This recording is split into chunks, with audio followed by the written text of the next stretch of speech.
Eu tenho a honra e a bomba, né, de ser o último depois de 2 dias ficar aqui, sendo mais sintético e vou ser, para que consigamos debater e refletir juntos.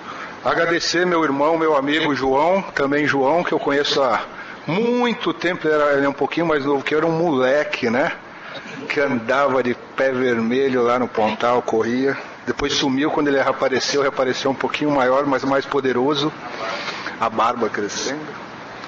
Correu o risco de falar alguma besteira, como diz o falecido Humberto Eco há muito pouco tempo atrás, né? Antes a gente falava besteira em boteco e só ficava o barman, o garçom e os copos, lembrava. Agora a gente está sendo filmado, né? E transmite, então é um perigo esse negócio de net. E trazer para vocês um estudo de caso de um projeto que tem tudo a ver com o que o professor Fernando falou ontem, né?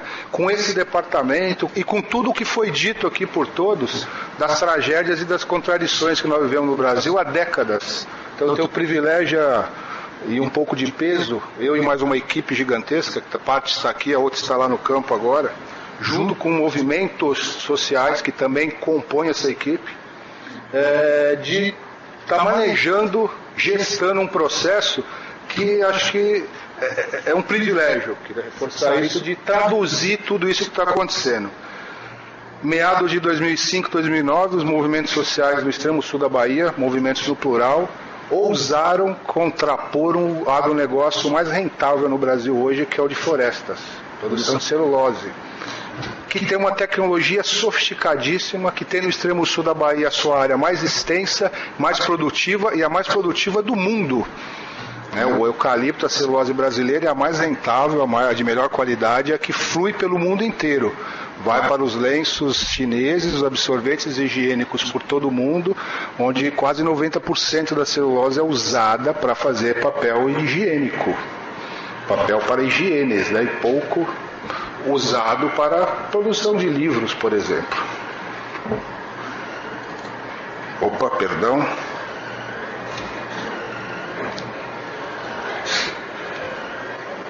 Também preciso me manifestar contraditoriamente sobre uma das tragédias anunciadas. Apesar da proteção, meu time está desclassificado, mas o santo é muito forte. Há 2 dias foi o dia dele, então nos armemos para os tempos que virão pela frente. As armaduras de Jorge funcionam.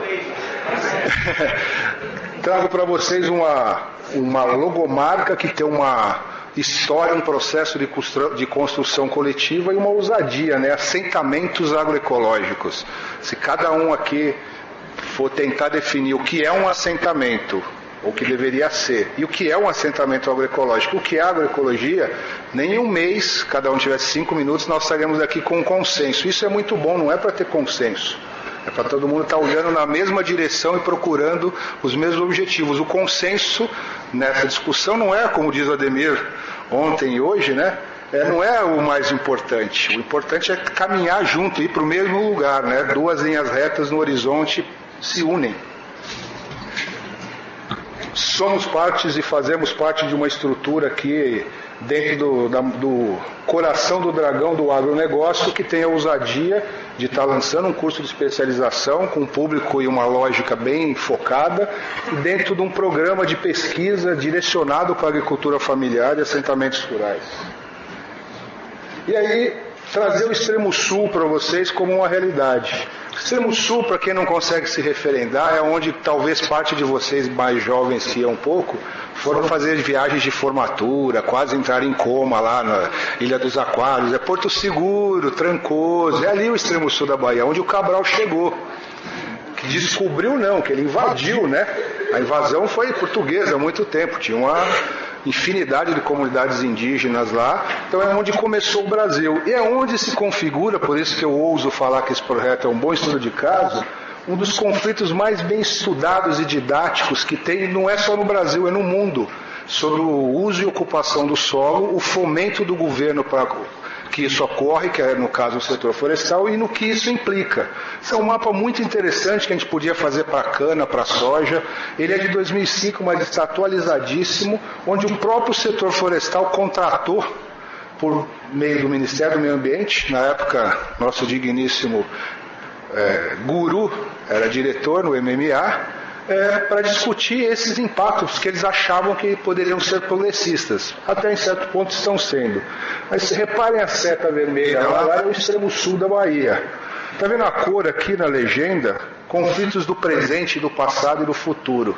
Que é o que a gente está vivendo, né? A hidrelétrica causa conflito, a soja está destruindo tudo e causando conflito, e o eucalipto, diagnosticado e fomentado no final da década de 60 e começo de 70 pelos militares, era uma coisa necessária para se implantar. Implantar onde? Onde tinha povo pouco mobilizado, muito índio, muito quilombo, enfim, massa facilmente que o trator passava em cima, muita chuva e muito calor. Então era um paraíso se instalar no extremo sul.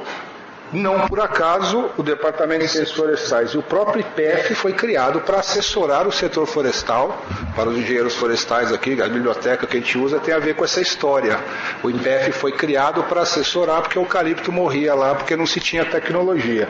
Não por acaso também está no mapa da Justiça Mundial, né, de conflitos sociais. O extremo sul é um palco de conflitos por biomassa e conflitos sociais. Biomassa, árvores que viram papel. Esse é o cenário do extremo sul da Bahia, né? Consolidação da indústria mais sofisticada de papel e celulose do mundo, grande extensão de criação de gado, monocultivos, de fruticultura e café, expandindo-se de forma assustadora, assentamentos e acampamentos rurais, um franco fortalecimento nos últimos 15 anos, principalmente de pelo menos 19 movimentos sociais diferentes, e uma organização dos povos indígenas, que se a gente for falar aqui seria aí sim uma energia que talvez nos trouxesse um desânimo, porque me parece que apesar dessa tragédia do que o país vive hoje, nós estamos numa energia boa aqui, né? João Paulo traz que o conflito está alimentando uma revisão de muita coisa. O professor Alizete também traz uma visão, precisamos ficar alertas. Todo mundo que falou aqui, de alguma forma, não chorou, nem agradeceu a mãe ou o avô ou a avó, né? Mas sim parece que essa crise, nós estamos mais bem instrumentalizados para essa crise do que outras. No mínimo, mais bem informados, entre aspas, não pelas Globos da vida, pelas mídias convencionais, nós estamos, parece, mais atentos a algumas coisas. E quem precisa ficar atento, como foi dito ontem, o Sérgio mandou muito bem, são os jovens, né? Alguns estão na metade do caminho, outros estão com a missão cumprida e outros estão com missões para serem desenhadas. Essa é a lógica do extremo sul, alta tecnologia, muito dinheiro, planta-se em real, vende-se em euro, em ien e dólar, portanto não há crise, setor mais rentável hoje. E uma condição de pobreza extrema, sistêmica e arraigada. Essa condição, reparem nos tocos, né, de um acampamento dentro de um plantio de eucalipto. Esse plantio de eucalipto, que era um acampamento e agora é um assentamento. Essa é a realidade quando a gente discute educação, educomunicação, agroecologia. É fácil discutir com estudantes desse nosso filtro, como disse o professor Alizete, da elite que somos nós que estamos aqui, né? Tem um pouquinho mais de melanina, inclusive, aqui, que é muito bom. Na minha época eu tinha um problema, vocês têm sorte. Se eu faltasse na aula, os professores, eu entrei na agronomia, que depois eu me levei para a floresta, eu estava ferrado, porque eu era o único da turma. Não tinha chance de faltar, todo mundo faltava, eu me ferrava, não podia. E eu dormia, né, porque eu tinha muita festa, eu dormia bastante nas aulas. Então eu tinha que estar sempre sentado na frente, não porque eu gostava, porque tinham que me botar, né, Ademir, você deu aula para mim, tinha que botar na frente. Essa é a realidade, que nós temos que discutir tecnologia, insumos de alta sofisticação. Essa é a realidade, muito interessante. Fábio apresentou ontem, vocês pegaram o manual de mandioca e lembra que tem uma variedade de mandioca no extremo sul que se chama eucalipto? É porque essa última geração aqui nasceu no entorno ilhada por eucaliptos. E os antigos associaram a folhinha da variedade que eles cultivam, que é uma delícia, à folhinha do eucalipto. É por isso que ela se chama eucalipto. É o etnoconhecimento, que é isso mesmo, moldado pela relação das pessoas no entorno do que elas têm e do que tem comando e controle da paisagem. Portanto, o eucalipto predomina na paisagem, ele inclusive gera etnoclassificação, etnoconhecimento. Isso é uma coisa que dá tese de mestrado, doutorado, mas o importante é isso, pessoas de diversas gerações, com histórias diferentes, mas no mesmo contexto, vivendo o processo como todos nós estamos vivendo aqui. E essa é uma realidade complexa, né? Uma foto que precisa de muita responsabilidade e autorização. Essa menina já é uma pré-adolescente, uma jovem e linda, aliás. Muito interessante, né? O nível de tecnologia desses agricultores, onde as crianças se abrigam, o toco do eucalipto ali, com o eucalipto transgênico vai ser muito pior, né? É uma tragédia lá, está sendo palco da propagação e da apologia do eucalipto transgênico, que é uma tragédia. E essa era a realidade desses conflitos de muita riqueza e muita pobreza que o Estado antes mediava. Percebam também que os mesmos atores da repressão têm a mesma, eu vou dizer, o fenótipo dos reprimidos, né? Essa é a Bahia. Quem é quem aí se tirasse os uniformes e deixasse uma semana sem um banho adequado, uma alimentação adequada, né, Ronaldo? O cidadão ali hoje é o comandante do gabinete da Polícia Militar no Estado. Diante dessa realidade, o que fazer? Esse processo de movimentos pressionando e tensionando empresas do setor florestal, as empresas florestais pressionadas pela certificação do FSC e por uma conjuntura dos últimos 13 anos de um governo que, em vez de chamar a polícia, propunha o diálogo. O que fazer? Porque a empresa do agronegócio não tem diálogo com o movimento social. E o movimento social não tem diálogo com empresas. Eram e são inimigos e tem que continuar sendo, porque estão competindo por espaço, pelo mesmo espaço, de uma forma muito desigual. E a universidade, a Exalc, esses que estão aqui na frente, e esse que vos fala, foi convidado para entrar nesse processo. E nós falamos que era uma loucura. Por quê? E aí eu vou resumir bem.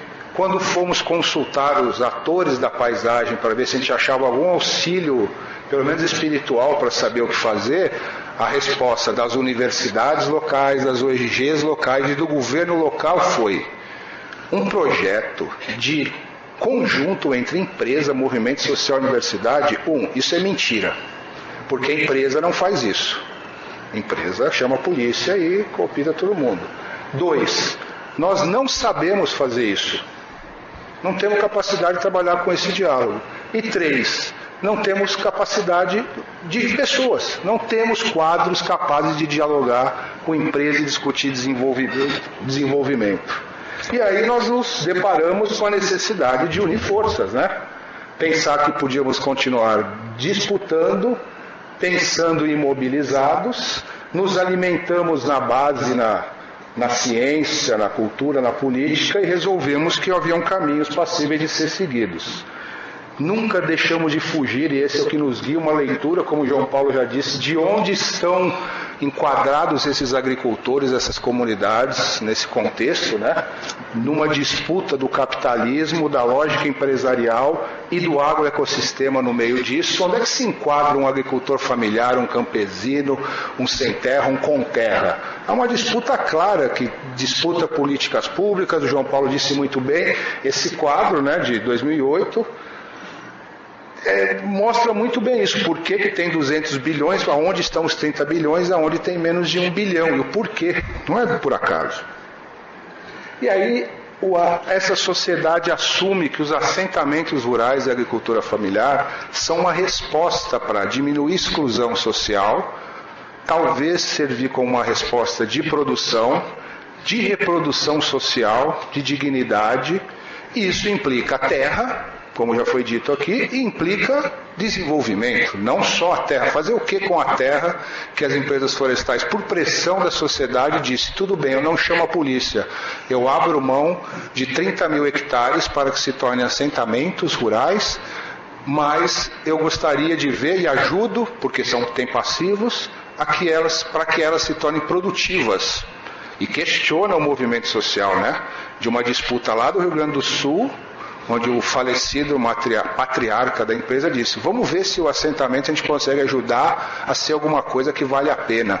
Então o setor produtivo, que ganha muito dinheiro, bebeu durante décadas do poder público, da educação pública, do dinheiro público, desafia o mais fragilizado e diz: vamos ver se o nosso capital ajuda aquilo a se tornar algo produtivo, comparando com a alta produtividade deles.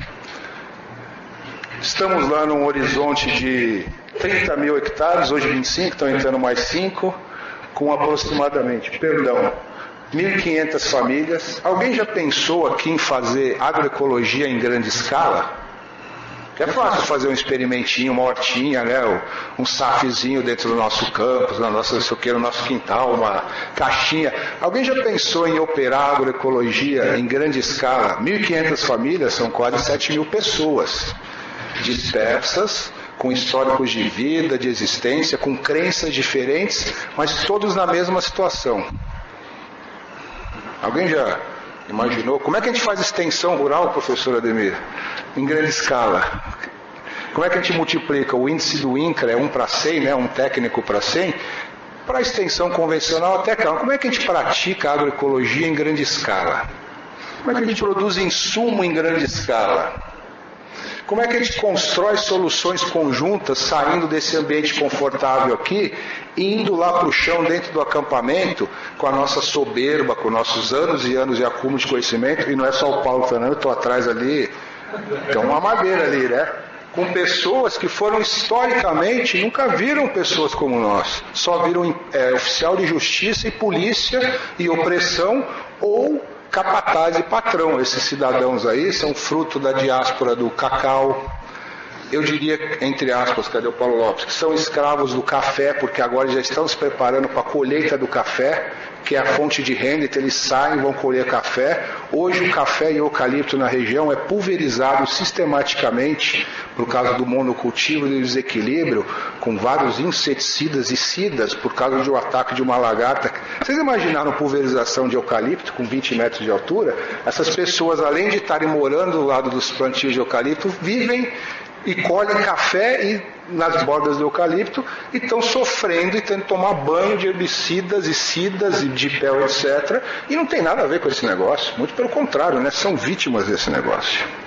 Como discutir a dimensão técnica, política e simbólica da agroecologia em 1 minuto? Pensando e organizando junto com os beneficiários, com os agricultores, com suas lideranças, com seus coordenadores, de forma aberta, enfrentando as contradições que existem nesses processos, pensando na política, tudo é político, pensando no aspecto técnico, metodológico, levar e traduzir, adaptar e construir a melhor ciência possível para o que nunca tem acesso nem a recurso e nem à universidade. É obrigação nossa e necessidade deles que o que a gente conseguir elaborar de melhor chegue a eles, e não meia boca, e não adaptação de tecnologia e resto de herbicida, resto de tecnologia do agronegócio. Nós temos que construir e desenvolver tecnologias adequadas para eles e com eles, porque senão ele vai ficar dependente de substituição de insumo, e não é só essa a lógica. Como é que a gente lida com o caleidoscópio, que foi muito bem explicitado ontem e hoje? Discutir agricultura familiar, assentamento e reforma agrária, você tem que discutir a paisagem, você tem que entender, ler e estrategiar para descobrir quem é seu parceiro, seu aliado, seu inimigo, e como aprender com eles e como compor com eles. É um quebra-cabeça. Como discutir subsistência e segurança alimentar, soberania e segurança alimentar, geração de renda, poupança, a noção que o Dona Cátia, o agronegócio, o agricultor familiar tem que viver na penúria. Não, ele também tem que ter lazer, diversão, coisa de qualidade, cerveja é caro, roupa de qualidade, viajar para conhecer os seus parentes, né? Vocês tiveram o privilégio de ver o Preto ontem aqui, que mora lá na Bahia, filho do assentamento, mas que veio visitar a família aqui em Campinas, veio um dia antes, e que o cunhado é prefeito de uma cidade daqui, de um partido, e outro prefeito estava aqui, vocês não perceberam, né? Nós pegamos o prefeito, sou é contra ou a favor do impeachment? Ele suou frio, né? Sou contra, apesar do meu partido ser a favor. Como é que a gente pensa na adequação ambiental em assentamento, em vez de sacrificar, usar isso como uma ferramenta, uma vantagem? Como é que a gente pensa nos critérios de sustentabilidade em todas as suas dimensões? Que é um pouco econômico, né? Social, econômica, cultural, ecológica e ambiental, pensando no agroecossistema, na agroecologia como modelo, na agrobiodiversidade como ferramenta e na educação e formação continuados. A educação começa e nunca termina, inclusive a nossa, né? Aprendemos lá, temos que nos aperfeiçoar, nos sofisticarmos. A biodiversidade como ferramenta e não como um problema. A agrobiodiversidade como um privilégio que precisa ser bem mapeado, diagnosticado e utilizado. Toda a sofisticação que para alguns parece, aqui ainda tem a coisa de vermelho, né? Coisa de vermelho, de você usar tudo que é possível para construir conhecimento com as comunidades. Usar o que tem de mais sofisticado e de mais simples. Pensar em modelos de sistemas de produção diversificados. Sérgio foi didático ontem aqui. Pensar que cabe tudo junto e misturado. Pensar que numa paisagem que só produz hoje, basicamente, café conilon para exportação, ou para misturar com os nossos blends de café, mamão, o mais intoxicado do mundo, e eucalipto para o mais rentável do mundo, tem que caber isso aqui. E se precisar sair o que está lá no monocultivo, tem que sair. É possível ter eucalipto, café, mamão nessa dimensão? Tem. Há problemas com ser nativo e exótica? 90% do que a gente come é exótico. Não quer dizer que nós não vamos simplesmente negligenciar o nativo. Pensar que um assentamento hoje não pode ser mais a moda antiga. Você pega uma área, uma fazenda, risca ela, faz uma espinha de peixe e coloca as pessoas lá. É preciso assentar as pessoas com a sua aptidão produtiva, reuni-las por aptidão para ganhar escala e respeitar as limitações do ambiente. E isso é muito simples de fazer. E de novo, o Frei Sérgio foi muito didático, a professora Lisete hoje, temos que estudar. Esse mapa aqui é quase um curso inteiro de agronomia ou engenharia florestal. Tem toda a parte de humanas nesse mapa, a parte agronômica, de solo, de topografia, de georreferenciamento. Então, um mapa que é uma ferramenta, cada pessoa que vai e vive hoje tem um mapinha colorido desse aí. Pensar que nós não estamos sozinhos no mundo nessa dimensão da reforma agrária, dos assentamentos rurais. Temos e somos obrigados a dialogar com o Estado. Temos que pensar que acampado, que é a nossa realidade, um desafio. Você já pensaram 1.500 famílias, 7.000 e poucas pessoas acampadas esperando uma resposta metodológica, tecnológica, participativa para se tornarem assentados, sair da lona para ir para o seu lote? Nós precisamos ter governança. É um privilégio trabalhar com um movimento como o MST, que não é comando e controle como é pichado ou criticado, e sim comando e controle com objetividade, organização, de massa, de muita gente. É preciso enfrentar esse desafio. O Ronaldo colocou aqui a escola como um pilar, né? Não só para a educação formal, um desafio de múltiplos atores, interesses diferentes, que se traduzem em movimentos sociais, de instituições. Está lá a nossa gloriosa Fiocruz, que Sandra e Glauco falaram ontem aqui, parece um símbolo de caixa de charuto ali, o Oswaldo Cruz, né? Pensar, e esse é o nosso universo de parceiros institucionais diretos e indiretos nesse processo, o Estado, o Governo Federal, o município, todos orbitando em função de assentamento. A Fiocruz, o Ministério do Meio Ambiente, a Secretaria de Meio Ambiente do Estado, a Embrapa, a gente vai lá, quando eles não fornecem, a gente dá um jeito de afanar o material genético para levar para o agricultor, os institutos federais e outros atores. Temos que procurar uma utopia, né? Nós estamos discutindo aqui utopias de país, agora um assentamento é uma utopia muito concreta, porque são centenas, milhares de pessoas vivendo com interesse comum, entre aspas, dentro de uma mesma unidade produtiva e se souberem, tiverem a chance de ter informação, dialogam de forma organizada com a sociedade. Então é um privilégio, assentamento, como disse o João, não é só da terra, como disse Frei Sérgio ontem, pensar que as cidades têm que ser repensadas numa lógica de assentamento rural, reocupar o espaço e não só com monocultivo, veneno e transgênico. E aí nós temos que discutir com as famílias, esse é o último, Ingrid, Nós estamos quanto tempo atrasado? O atraso foi culpa do João, que chegou atrasado, foi minha não. Nós temos que discutir a agricultura, a família, a comunidade, quando a gente traz inovação, a gente traz coisa nova e desafios, se ele sabe do que nós estamos falando. E nós não é só porque nós estamos na universidade, é o dirigente, é o político. Se ele quer aquilo que a gente está falando. Se ele pode, às vezes é ideal, né? A gente leva lá um pacote da agroecologia lindo e maravilhoso. Ele não pode, por vários motivos. E aí, com ele, decidir se ele deve assumir e seguir esse caminho. Era isso, perdão pela demora, e vamos tentar o debate com um atraso regimental, culpa do João Paulo.